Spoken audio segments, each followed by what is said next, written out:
या स्थितीला आम्ही पोहोचलो की आम्हाला काहीच करावं लागत नाही, भगवंत आमची सगळी म्हणजे सगळी जबाबदारी घेतो, हे सांगणारं तुकोबरायांचा हा अभंग. विठ्ठल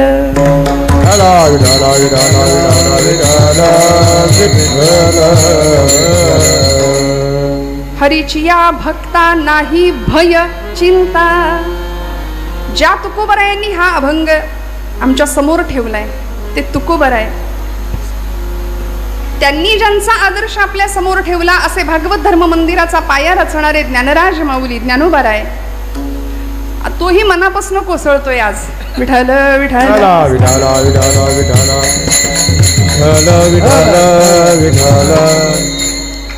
म्हणजे आजच नाही, रोज त्याची हजेरी लागत असेल, नाही असं नाही, पण आपलं म्हटलं आज जरा जास्त आहे. चला. हरीचिया भक्ता नाही भय चिंता, दुःख निवारिता नारायण, न लगे वाहणे संसार उद्वेग, जडो नेदी पांग देवराव. महाराजांनी ज्यांचा आदर्श समोर ठेवावा असे संत श्रेष्ठ ज्ञानोबाराय, 12व्या शतकामध्ये भागवत धर्म मंदिराचा पाया रचणारे ज्ञानराज, आणि त्या ज्ञानराजांच्या पासून भागवत धर्माची ही जी इमारत अशी सुंदर उभी राहिली. अनेक लोकांनी त्याच्यावर प्रहार केले, शस्त्राचे केले, शास्त्राचे केले, निंदेचे केले, अपमानाचे केले, सगळ्या प्रकारे प्रहार करून झाले, पण तरी सुद्धा आमचं भागवत धर्माचं मंदिर असं भक्कम उभं आहे. एवढ्या वर्षामध्ये, एवढ्या शतकामध्ये त्याच्या चिऱ्याला सुद्धा तडा गेलेला नाहीये. का हो? मी नेहमी असं सांगते की अलीकडेच्या काही काळात आमच्या शालेय विद्यार्थ्यांना अभ्यासक्रमामध्ये हडप्पा, मोहनजोदडो, हो ना, अशा संस्कृतींचा इतिहास होता.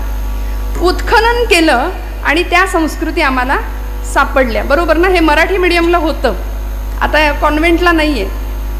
हे सगळं आहे, वा, हे सगळं उत्खनन करून आम्हाला सापडलं.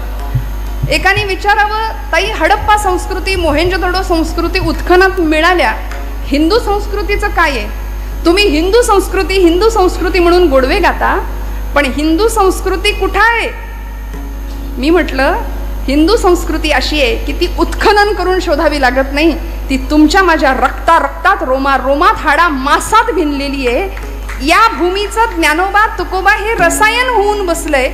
इथली परंपरा, इथले वेद, इथली शास्त्र, इथली पुराण, इथली उपनिषद, हे सगळं सनातन धर्माचं भूषण ठरावीत, अशा सगळ्या या गोष्टी आहेत. म्हणून आज जगाच्या पातळीवर फक्त तंत्रज्ञान, विज्ञान या क्षेत्रातच नव्हे तर आध्यात्मिक क्षेत्रात सुद्धा विश्वगुरु म्हणून भारताची नोंद झाली आहे.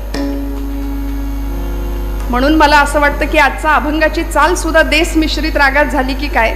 वा वा, याला म्हणायचं योगायोग. हरीचिया भक्ता नाही भय चिंता. ज्या तुकोबरायांनी आम्हाला भक्ती शिकवली, बरं भक्ती करत असताना फक्त म्हणाले टाळ कुटत बसा मंदिरात, देवळात जाऊन. ज्या काळामध्ये देवळातला देव सुरक्षित राहील की नाही असा विलक्षण काळ होता तुकोबरायांच्या काळात. एकीकडे शककर्ता राजा घडत होता, महाराष्ट्राची राजमाता त्याला घडवत होती. तुकोबरायांनी वारकरी धर्माची पताका आपल्या खांद्यावर घ्यावी, संप्रदायाची पताका वारी करावी, जगाला भक्तीचं मोल सांगावं, भक्तीचं महत्व पटवून सांगावं, पण भक्ती बरोबर शक्तीचं सुद्धा महत्व समजावून सांगावं. आणि त्याच समाजाला हातामध्ये टाळ जरी दिला तरी त्याच समाजाला तुकोबराय म्हणतात, विंचू देव्हाऱ्याशी आला, देवपूजा नावडे त्याला, तेथे पैजाराचे काम, अधमाशी तो अधम. त्यामुळे भक्ती या कन्सेप्टमध्ये, भक्ती या संकल्पनेमध्ये काय काय नेमकं अनस्यूत आहे, काय समाविष्ट आहे? भक्ती करायची म्हणजे नेमकं काय? गळ्यात तुळशीची माळ, कपाळाला टिळा, पंढरपूरची वारी, ग्रंथांचं उत्तम वाचन, पारायण, हरिपाठ, उत्तम पाठ, देवळात बसून सतत टाळ कुटणे, एवढीच भक्ती आहे का? या पलीकडचा व्यापक अर्थ भक्तीचा आम्हाला संतांनी शिकवला, अर्थात तो करून दाखवला. कृतिशीलतेतून आम्हाला ज्ञान कसं देता येईल हे संतांनी समाजाला दाखवून दिलं.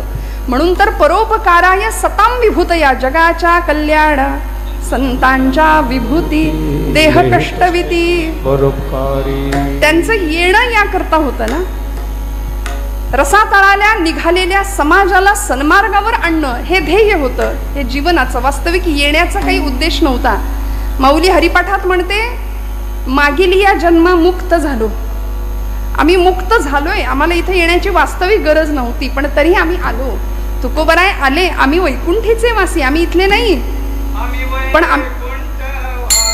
आम्ही वैकुंठीचे वासी आलो. याची कारणासी बोलिले जे ऋषी साच भावे वर्ताया. आम्ही या करता आलो.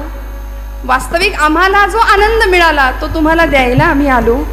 म्हणून भक्तीच्या प्रांतामध्ये हरिभक्त भरपूर आहेत, पण भक्ती कशी करावी, आणि भक्ती करत असताना कुणी जपजाप्य करतंय, कुणी तीर्थयात्रा करतं, कुणी दान धर्म करतं, कुणी कीर्तनाला येऊन बसतं, कुणी घरातच जपमाळ घेतं, समोर सिरियल चालू असते, हातात जपमाळ असते, ज्याची त्याची भक्ती.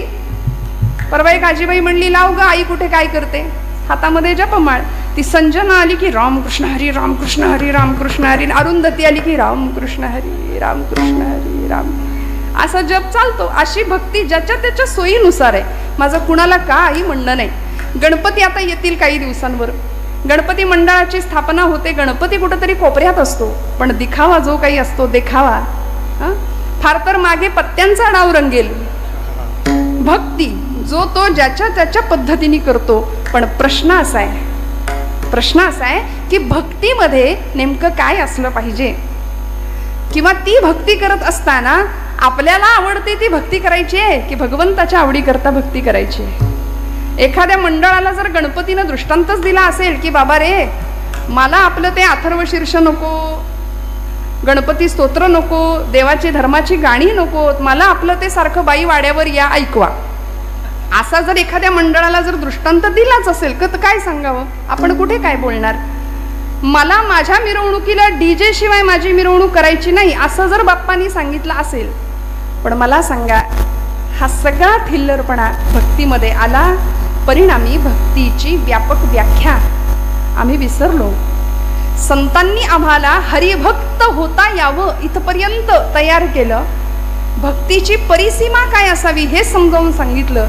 आणि या सगळ्यामध्ये जो हरिभक्त या पदवीला पोहोचतो त्या भक्ताला काय काय प्राप्त होतं. बरं, हरिभक्त कुणाला म्हणायचं? जो विभक्त नाही तो भक्त म्हणाले. आज आम्ही सगळे विभक्त झालो आहोत, सगळे विभक्त. 92 कुळी 96 कुळी याच्यातच आम्ही इतके विभागलो की एक कधी दिसणार. म्हणून आमचा हिंदू धर्म बघा, सगळ्या धर्मांमध्ये आमचा हिंदू धर्म श्रेष्ठ आहे, सनातन वैदिक धर्म आहे. हे जरी असलं तरी संत्र्यासारखा दिसायला वरून दिसतोय, पण फोडल्यानंतर आतून प्रत्येक फोडी वेगळ्या आहेत. इतर पंथांचं बघा, टरबुजासारखा आहे हिरवागार, वरून आम्हाला विभाग दिसत आहेत, पण आतमध्ये फोडल्यानंतर सगळं एकसंध आहेत. त्यामुळे भक्तीची व्याख्या फक्त देवभक्ती इथपर्यंत सीमित न राहता ती देशभक्ती, धर्मभक्ती, राष्ट्रभक्ती इकडे जावी. आणि असा हरिभक्त ज्यावेळी तयार होतो त्यावेळी त्याची अवस्था काय होते, त्याला काय काय प्राप्त होतं, आणि भगवंत त्याच्याकरता काय करतो हे तुकोबराय सांगतात पहिल्या चरणापासून. हरिचिया भक्ता नाही भय चिंता. तुकोबरायांनी हरिभक्त या अवस्थेला आम्ही जेव्हा पोहोचतो तेव्हा आम्हाला काय लाभ होतात याचं वर्णन केलंय बरं का. हरीच्या भक्ताला भय नाही पहिली गोष्ट, आणि दुसरी गोष्ट चिंता रहित जीवन खरा हरिभक्त जगतो. तुम्ही आम्ही चिंतेत असतो कायम, आम्ही कायम भयग्रस्त असतो. आणि बघा तुम्ही, कथा कीर्तनाला जाणारा माणूसच फार अगदी घाबरून जगत असतं, होय की नाही. आम्ही निर्भय असावं ही संतांची अपेक्षा आहे. कीर्तनाला रोज येणारा माणूस कायम लो कॉन्फिडन्स आहे, अजिबात आत्मविश्वास नाही, जीवनाकडे सकारात्मकतेने बघण्याची दृष्टी नाहीये, जीवनाचा संघर्ष पचवण्याची तयारी नाहीये. पण हरिभक्त ज्यावेळी आम्ही होतो तो भक्त भयरहित भयमुक्त जीवन जगतो. म्हणून आमच्या सगळ्या संतांची उदाहरणं बघा, चरित्र बघा. तुकोबरायांचं चरित्र घ्या, काय होतं महाराजांकडे? आम्ही सदैव सुडके, जवळी येतात चोरही धाके. चोरांनी 10-100 वेळा विचार करावा यांच्या घरात जाताना जाऊ की नको. दारिद्र्य बघून आपल्याकडचंच काहीतरी द्यायची इच्छा व्हावी की काय, म्हणून चोर सुद्धा घाबरायचा तुकोबरायांकडे यायला. पण महाराज निर्भय. संसाराला बाजूला ठेवलं. संसार तापे तापलो मी देवा, करिता या सेवा कुटुंबाची. मी हे सगळं केलं भगवंता, पण पोळलो, ताप झाला, आणि आता तुझ्या भक्तीला लागलो, तुझ्या भजनाला लागलो. मला लोक काय म्हणतात याची मला पर्वा नाही. कोणी निंदा कोणी वंदा, आम्हा स्वहिताचा धंदा. माणसाने असं असावं बरं का, निर्भय असावं, निर्भय. नाहीतर अमुक काय म्हणेल, आता कीर्तनाला मी जाऊन बसलोय, मग माझे मित्र काय म्हणतील. ऐन 25शीत 20शीतली पोरं कीर्तनाला येताना फार विचार करतात. काय समाज काय म्हणेल, 4 मित्र काय म्हणतील आतापासूनच येड लागलं याला. निघाला कीर्तनाला. आमच्या तरुण अगदी 20-25शीतल्या मुली सुद्धा कीर्तनाला येताना थोडंसं काचकूच करतच येत असतील, मला असं वाटतं नाही का. मनामध्ये लोक काय म्हणतील. अर्जुनाचं हेच झालं होतं की नाही हो. पण भगवंतांनी कसं सिद्ध बनवलं. कुरुक्षेत्रावर मोहग्रस्त झालेला अर्जुन भयव्याकुल स्थितीमध्ये होता. सिदंती मम गात्राणी मुखंच परिशिष्यती. माझे हातपाय गळून गेले देवा, माझ्या तोंडाला कोरड पडली, कारण माझेच आप्तिष्ट समोर आहेत. पितामह भीष्म, द्रोणाचार्य, कृपाचार्य, या सगळ्यांना मी कसं मारू, माझे भावंड समोर आहेत. हातातलं धनुष्य गळून पडावं. भगवान गोपाल कृष्ण म्हणाले, अर्जुना उठ, उचलते तुझं धनुष्य आणि सिद्ध कर क्षत्रियत्व तुझं. स्वतःला क्षत्रिय म्हणवतोस ना. हतो वा प्राप्स्यसि स्वर्गम, जित्वा वा भोक्षसे महिम. रणांगणावर धारातीर्थी पतन पावलास तर स्वर्गात जाशील, आणि जिंकलास तर राज्य तुझं आहे, लक्षात ठेव. आणि मग 18 अध्यायी गीता श्रवण करावी अर्जुनाने भगवंतांच्या मुखातनं. आणि अर्जुनाला सांगावं, अर्जुना निसंग असलेला मी, माझा संग तू केलास म्हणून या पदाला पोहोचलास. म्हणून तो भगवंतू जो निसंगाचा सांगा तू, तो म्हणे पार्था दत्त चित्तू होई आता. हे सगळं ऐकवलं, ऐकून घ्यावं लागलं अर्जुनाला, सगळं ऐकावं लागलं. आणि मग जे काही स्थित्यंतर झालं, मग जे काही परिवर्तन झालं, अर्जुनाला निमित्त केलं. आणि भगवंतांनी भारतवर्षातल्या सगळ्या अधर्माचा नाश त्या युद्धामध्ये केला. का हो? भक्तांनी निर्भय असलं पाहिजे. भक्ताचं ध्येय काय असलं पाहिजे, ते ध्येय निश्चित असलं पाहिजे. दुर्दैवानी आज तुमचं आमचं भक्ती राहू द्या बाजूला, व्यवहारात सुद्धा धड एक निर्णय नाही आमचा. कायम संभ्रांत, कायम गोंधळलेल्या अवस्थेमध्ये आहे की नाही. कायम भयग्रस्त आहोत. असं केलं तर असं होईल, मग तसं केलं तर काय होईल. निर्णय क्षमता नाही, पालकांकडे नाही. त्यामुळं पालक आपल्या मुलांमध्ये ती निर्णय क्षमता देऊ शकत नाहीयेत. मग आमचं बाळ 10वी पास होतं कसं बसं. 10वी झाल्यानंतर 10वीला 98% पोराला जरी पडले तरी पालक विचारतात 2% कुठं गेले, विचारतात की नाही. सध्या कशाच्या मागे आम्ही लागलो. खऱ्या अर्थी निर्भय, बलवान आणि पोलादी स्नायूंचे संन्यासी मला हवेत, अशा स्वामी विवेकानंदांनी अपेक्षा केली होती. रामकृष्ण परमहंस म्हणायचे, मला निर्भय संन्यासी हवेत, तर भारतवर्षामध्ये मी काहीतरी बदल करू शकतो. आम्ही सतत भयग्रस्त आहोत, भीतीच्या वातावरणात आहोत. आजूबाजूला वातावरणही तसंच आहे. पण भक्त या पदाला आम्ही जेव्हा पोचतो, ती भक्ती ज्यावेळी फलद्रूप होते, त्यावेळी आमच्याकडे पहिला गुण येतो निर्भयता. का? कारण भगवंतावर जो आम्ही विश्वास ठेवतो तो कसा असतो. निष्काम निश्चळ विठ्ठली विश्वास, पाहू नये वास आणि कंच. आता बाकी काही हरकत नाही, काहीही वाटेल ते झालं तरी आम्हाला त्याचा काही फरक पडत नाही. न मिळो खावया न वाढो संतान, न मिळो खावया न वाढो संतान, परिहा नारायण कृपा करो,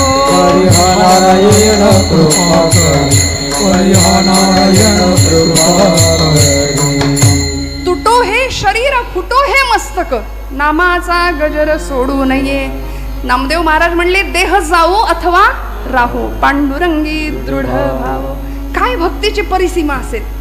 आमचा इतका भक्तीतला सगळा गोंधळ आहे की आम्ही उपास जरी केला तरी दिवसभर इतकं तोंड वाकडं असतं आमचं. भक्ती करताना सुद्धा आम्ही किती संशयाने भक्ती करतो बघा. आम्ही कसे निर्भय होणार, आम्ही कसे चिंतामुक्त होणार, देव आहे की नाही हेच आमच्या डोक्यातनं अजून गेलेलं नाहीये. पक्क ठाम खरंच आहे का देव, नाही तर एवढे उपास तापास करतोय ते वाया जायचं. कोरोनामध्ये लोकांनी घातलेल्या माळा काढल्या की नाही, का शंका नव्हती. डॉक्टर म्हणले चांगलं चुंगलं खा, काढली माळ. का खात्री नाही. संशयात्मा विनश्यती असं भगवान गोपालकृष्ण गीतेमध्ये म्हणतात.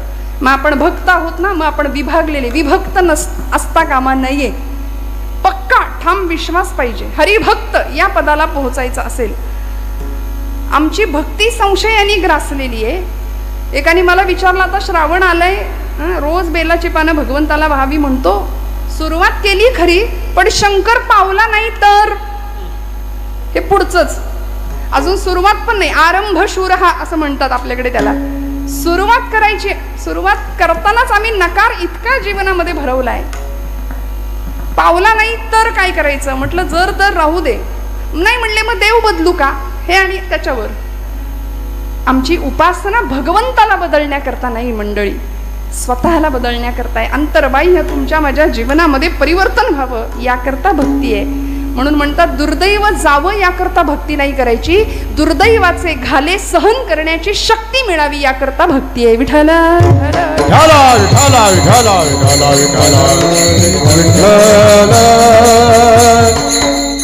मग या पदाला आम्ही एकदा पोहोचलो, हरिभक्त या स्थितीला पोहोचल्यानंतर आम्ही निर्भय जीवन जगलो पाहिजे.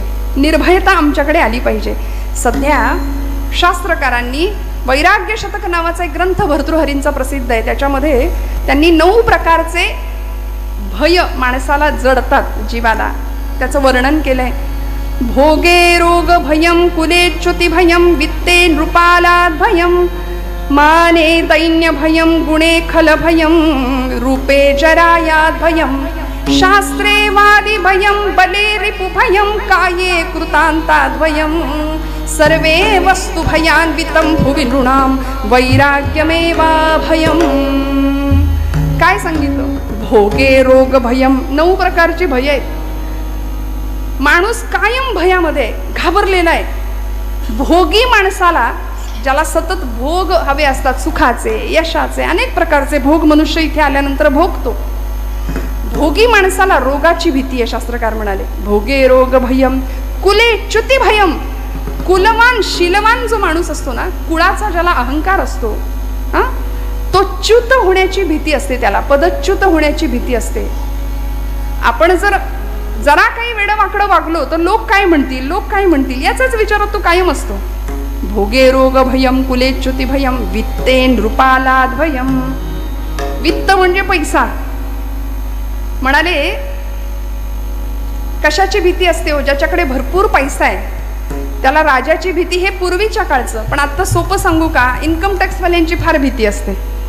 वित्ते नृपालाद भयम, माने दैन्य भयम. मानी माणसाला दीनतेची भीती आहे. जो स्वतःचा मान सन्मान जपण्यामध्येच गुंतलेला असतो ना, तो लोक काय म्हणतील. 100पैकी 99 माणसं त्याला चांगलं म्हणतात, पण एक माणूस वाईट म्हणत असेल तर त्याचं सगळं लक्ष त्या माणसाकडे असतं की हा माणूस मला वाईट म्हणतोय. आणि खरं सांगू का, जग चांगलं म्हणतं, शेजारी कधीच चांगले म्हणत नाहीत. म्हणतात का? म्हणून निंदकाचे घर असावे आपल्याकडे म्हण आहे की नाही. पण आपल्या सगळ्यांना चांगले शेजारी भेटले असतील अशी आशा करते बरं का. त्यामुळे जगाने कितीही कुणी काही म्हटलं तरी मानी माणूस दीनतेचं भय बाळगून असतो. माने दैन्य भयम, गुणे खल भयम. गुणवान माणसाला शत्रूची भीती असते. रूपे जरायाद भयम. रूपवान माणूस असतो की नाही त्याला म्हातारपणाचं भय असतं. हे माझं म्हणणं नाही, वैराग्य शतकातला श्लोक आहे भर्तृहरींचा, शास्त्रकार सांगतायत. रूपवान माणसाला जरा म्हणजे म्हातारपणाचं भय आहे. म्हणून तर जगामध्ये आत्ता परवाच तो रेशो सांगितला बघा कुठेतरी, भारतामध्ये 60 लाख नुसती सलून आहेत. म्हणजे सौंदर्य प्रसाधनासाठी जे काही उत्पन्न भारतामध्ये जातंय किंवा लोक त्या गोष्टीकडे जितकं लक्ष देत आहेत. रूपे जराया भयम.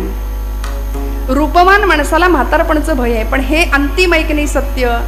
25व्या वर्षी जी देहाची अवस्था आहे ती 75व्या वर्षी असेल का? मान्य करावं माणसानी. आम्ही कीर्तनामध्ये बऱ्याचदा नारदीय कीर्तन, आता तुम्हाला माहिती आहे मी मागच्या वेळी नारदीय कीर्तन इथं केलं होतं. मग ते उत्सव असा असतो की सलग कीर्तनं एकाच ठिकाणी असतात. मग मी एके ठिकाणी असं म्हटलं, मला राणी लक्ष्मीचं चरित्र सांगायचं होतं, झाशीच्या राणीचं. म्हटलं तरुण मंडळी जरा समोर पाहिजेत. पण मी असं म्हटलं की उद्या जरा काळे केस अपेक्षित आहेत, आज सगळेच पांढरे केस आहेत. माणसं एवढी हुशार, दुसऱ्या दिवशी सगळे डाय करून आले, हेअर डाय, सगळ्यांनी केस रंगवले. आम्ही जागच्या जागी डाय व्हायची वेळ आली. परिणाम रूपे जरायात भयम. वर्ण तिकीट पाठवले, भगवंतांनी निरोप दिलाय की बाबा झाला तुझा उत्तर रंग सुरू, आयुष्याचा उत्तरार्ध सुरू झाला 40 नंतर. मान्य करावं माणसाने, पण नाही. रूपे जरायात भयम शास्त्रेवादी भयम. शास्त्रवान शास्त्रपंडित निपुण माणसाला वादाचं भय असतं. गुणे खल भयम. गुणवान माणसाला शत्रूचं भय आहे. काये कृतांतात भयम. आणि शरीराला मृत्यूचं भय आहे. किती घाबरू नये बघा आम्ही. शरीर मृत्यूने भयभीत आहे. आता येईल का उद्या येईल. कोरोनाच्या काळात आपल्याला सगळं मृत्यू असा गिरट्या घालत होता आमच्या आजूबाजूला. आमची माणसं कितीतरी गेली है की नाही. शरीराला मृत्यूचं भय आहे. काये कृतांतात भयम. पण उपजेते नाशे नाशिले पुनरपी दिसे. हे घटिका यंत्र जैसे परिभ्रमे गाजर माऊली म्हणते, तर आम्ही हे मान्य करावं आणि निर्भय राहावं. म्हणून तर तुकोबारायांना मरणाचा सोहळा करता आला. तुम्हाला मला करता येत नाही. आपण म्हणू मरणाचा कुठे सोहळा असतो का? पण महाराज म्हणतात, आपुले मरण पाहिले म्या डोळा, धन्य तो सोहळा अनुपम्य. सोहळा केला, मरणा हाती सुटली काया, असं तुकोबराय म्हणतात. का हो? कारण निर्भय झाले, निर्भय अवस्था प्राप्त झाली. तुम्हाला मला ती अवस्था प्राप्त व्हावी म्हणून हरिभक्ताची लक्षणं आणि भक्ताचे लाभ तुकोबराय सांगतायत. बघा तुम्ही कुठल्याही गोष्टीच्या बाबतीत आम्ही एखादी गोष्ट करायला गेलो तर आपण पहिला प्रश्न विचारतो, मग मी हे केलं तर त्याने मला काय मिळेल? हे मी केलं तर मग काय होईल? मला काय मिळेल? प्राप्ती काय? लाभ. सध्या मनुष्य सगळ्यातनं लाभ बघतो, बरोबर ना? सगळ्या गोष्टीतून आपल्याला काय मिळेल, फायदा काय मिळेल. तुकोबरायांना आमच्या सगळ्यांची ही मनोवृत्ती माहिती आहे. म्हणून म्हणले भक्ती करा, हरिभक्त व्हा, तुम्हाला काय काय मिळेल. मोठीच्या मोठी यादी सांगितली या अभंगामध्ये. पहिली गोष्ट निर्भयता तर आहेच आहे, आणि अशी निर्भयता होती म्हणून अनेक हरिभक्त भक्तीच्या प्रांतामध्ये यशस्वी झाले. नवे पांडुरंगाला, आपल्या उपास्य देवतेला आपलंसं केलं. आमची राधाराणी असेल, मीराबाई असतील, कान्होपत्रा असतील, जनाबाई असतील. जनाबाईंना तर सुळावर चढवण्याची शिक्षा सुनावली गेली नव्ह, पण निर्भय होत्या. पांडुरंगाला जाब विचारायच्या, अरे विठ्या विठ्या मूळ मायेच्या कारट्या. पुढचं फार वाईट बोलल्या, तिथे नाही बोलू शकत. जनाबाई का हो? हक्क होता परमेश्वरावरती, आणि जो खरी भक्ती करतो त्याचा प्रेमळ हक्क भगवंतावर असतो. तुम्ही आम्ही हक्क नाही दाखवू शकत, कारण आम्ही लबाड भक्त सगळे. आमची भक्ती म्हणजे फक्त दाखवण्यापुरती. खरं सांगू, ब्रह्मचैतन्य गोंदवलेकर महाराज म्हणतात की आपली भक्ती अशी असली पाहिजे की आपल्या घरच्यांना सुद्धा कळलं नाही पाहिजे आपला परमार्थ. इतका लपून परमार्थ पाहिजे. आपल्या शेजारच्याला सुद्धा कळलं नाही पाहिजे. आम्ही मात्र सगळीकडे दाखवत आमचा परमार्थ करतो. जनाबाईंचा परमार्थ असा होता, दळिता कांडिता तुझं गाईना अनंता. जात्यावर दळायला बसावं आणि पांडुरंगाला बोलवावं. दिशा उजळल्या गेला कोंबडा अरहून,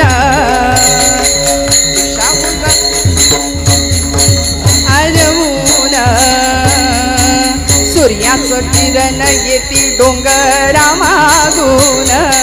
हो, सूर्याचं किरण येती डोंगरा मागून.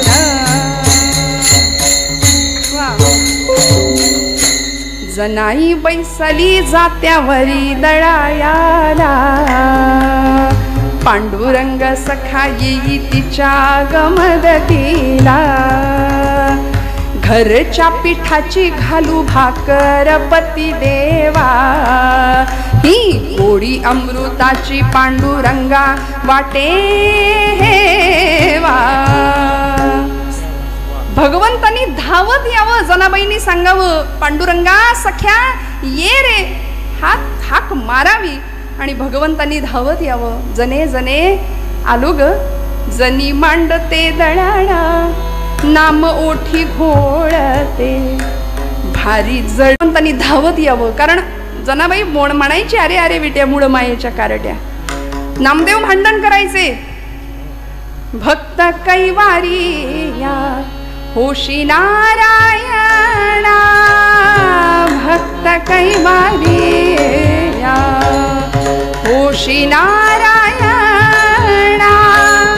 बोलता वचन काय लाज, काय लाज. पंढरी निवास सदा पांडुरंग, पंढरी निवास सदा पांडुरंग. नामदेव महाराज म्हणायचे, तुला माझ्याशी बोलायला लाज वाटते काय रे देवा? असं आम्ही बोलू शकतो का? नाही. का? मला सांगा. आम्ही सगळ्या माता भगिनी, मी थोडंसं या वर्गाला बोलते की आपलं पोटचं लेकरू जर दिवसभर उपाशी असेल, जेवलंच नाही, तर आपल्याला किती वाईट वाटतं. एकदा तरी डोळ्यात पाणी येतं की नाही? आज माझ्या लेकरांनी, आज माझ्या काळजाच्या तुकड्यांनी काही खाल्लं नाही. किती गुंतलोय आम्ही बघा मायेमध्ये. वास्तविक तोच तुकडा काळजाचा मोठा होतो, लाथ मारायला पुढे मागे बघत नाही, पण त्याच्याकरता आम्ही किती तुटतो, किती झुरतो. संत म्हणतात तेवढं झुरणं, तेवढं तुटणं भगवंता करता ठेवा. तरी झडझडोनी महिला निघ, ये भक्तीची वाटे लाग, तै पावसी अव्यंग निजधाम माझे. आम्ही भगवंतासाठी कधी रडतो का हो? समजा आमचं पोरग जेवलं नाही म्हणून आम्ही एखाद्या वेळी डोळ्यात पाणी येईल. माऊलीचं नाव उच्चारल्यावर आमच्या डोळ्यात पाणी यावं, पण ते नाही येत. भगवंता पुढे नैवेद्य ठेवून आम्ही कधी रडलोय का? जसं पोरासाठी रडतो तसं. आज माझा देव जेवतच नाही, जेवतच नाही. आम्हाला वेळ कुठे? आम्ही काढून घेतो लगेच. खाल्लं बिल्लं तर करायचं काय त्याने? आम्हाला इतकी घाई आहे. भगवंता करता आम्ही रडत नाही. आणि खरं सांगू का, नामदेव महाराज रडले म्हणून पांडुरंग जेवला. अज्ञान स्वामी रडले म्हणून रामराय जेवले. ब्रह्मचैतन्य महाराज रडले म्हणून राम जेवला त्यांच्या हातनं. इथे आम्ही रडणारं कुणी नाही, त्याला बोलवणारं तर कुणी नाही. तो तिष्ठत उभा आहे 28 युगांपासून. पुन्हा कधीतरी एखादा माझा नामदेव यावा, मला हट्ट करावा जेवणाकरता. पुन्हा कधीतरी एखादी जनाई यावी, तिने मला बोलवावं. तो व्याकुळ आहे, तो आर्त आहे, तो भावाचा, भक्तीचा भुकेला आहे. आमचा नैवेद्य तो खात नाही. आणि खरं सांगू का, आपला नैवेद्य तो खात नाही, याच्यातच तो आपली आब राखून आहे. विठ्ठल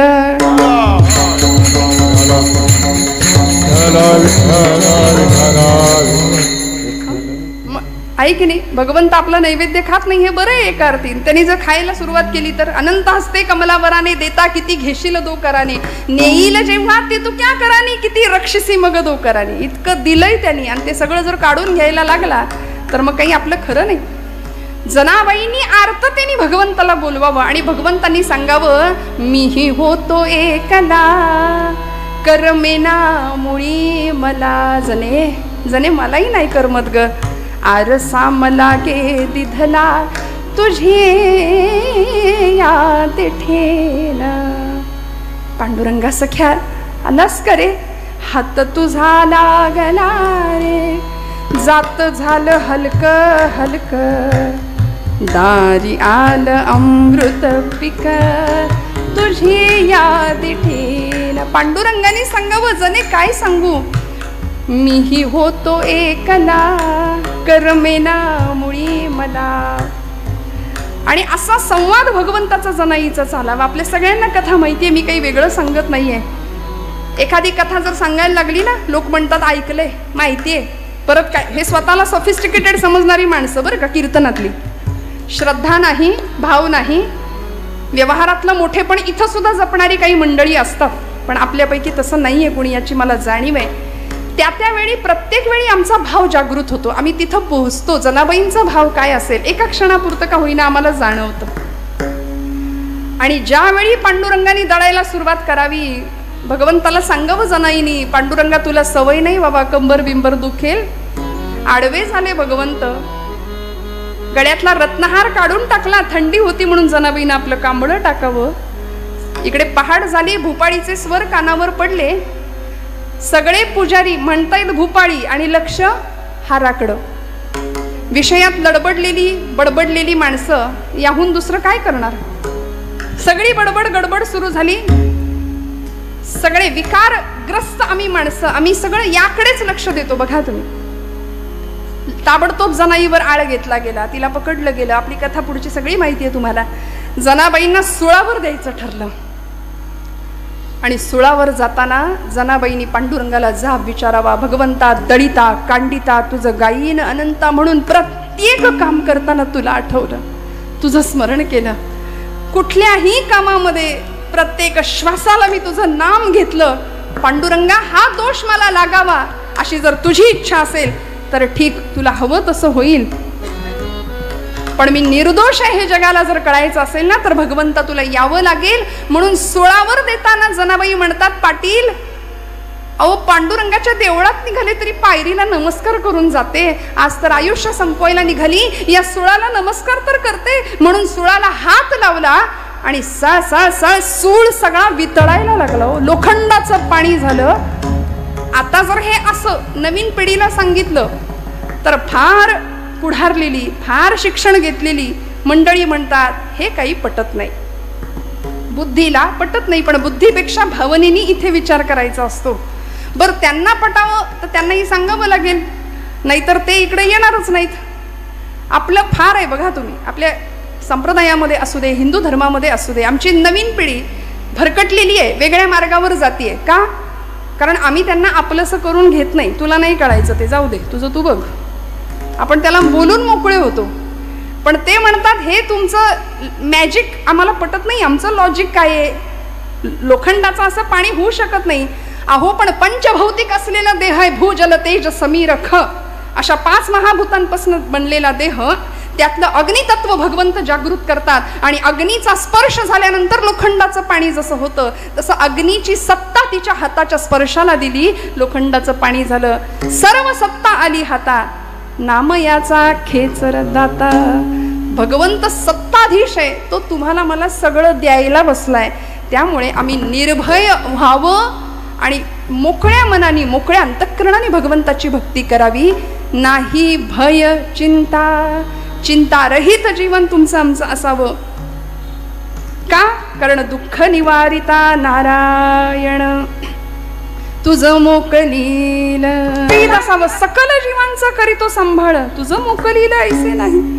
का बरं आपल्याला सोडेल? कारण तो कसा आहे, दुःख निवारिता नारायण तुकोबराय म्हणतात.